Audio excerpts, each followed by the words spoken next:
No,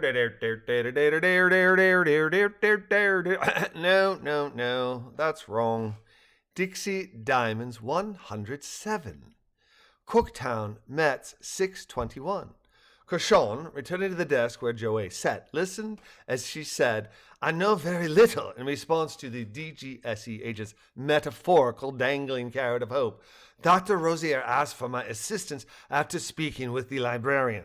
The two of them had worked out a plan to change this Balloony's tracker frequency, and he and I were headed to my flat to do just that. Rosier had two major objectives for doing this: to prevent Brentsy from recapturing the Grandone, and to... Joey paused, shrugged her shoulders, looked up and to the right, sighed, then said, convince it or Karen Block to get it to us, at the very least, hold it until someone, him or agents unknown, could collect it and bring it to Metz. My job was simply to change its frequency. This is what I know and nothing else. Metaphor. Noun, a thing regarded as representative or symbolic of something else, especially something abstract.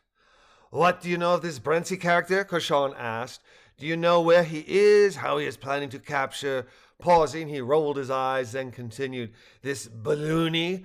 What would be the next step? Who would assist? Where would this take place? What can you tell me concerning these questions? Dr. Rosier intimated that Brentsy has a private helicopter and was en route to Cooktown, where he planned to capture Balloony. I have no details concerning how this would be done, but apparently this helicopter is one of a kind created by and for Brentsy.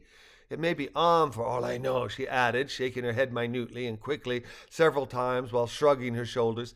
Intimate. Intimated. Intimating, transitive verb. To communicate delicately and indirectly. And all of this was to take place at the home of the librarian? Cochon asked.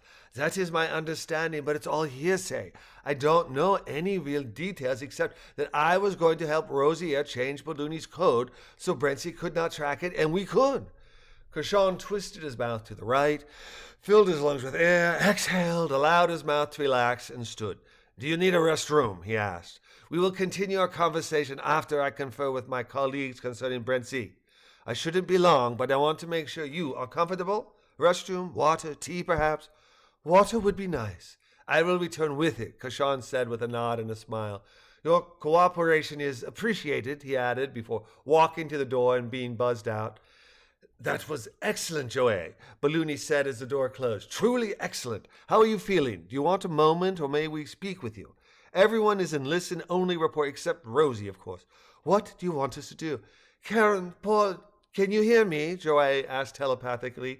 We can, darling, Karen said. I'm so sorry that this has gone so terribly bad. I wish we could help. No, Joey said. It is not your fault, and Balloony deserves freedom. It is that I have implicated you and thereby endangered you, and I am so sorry. I fear Cochon is contacting the police in Australia to come and arrest you.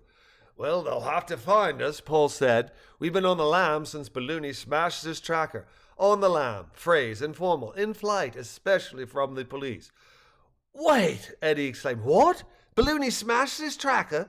I did, Balloony said. Brentsy is in a lather because he can't track me, but he's continuing to Cooktown, where he expects to find me waiting at the library. Well, he will most certainly not find me, as I am drifting out at sea. However, I am concerned for all of the humans, especially Karen and Paul, being arrested, because that is indeed what Cochon just discussed with his fellow agents.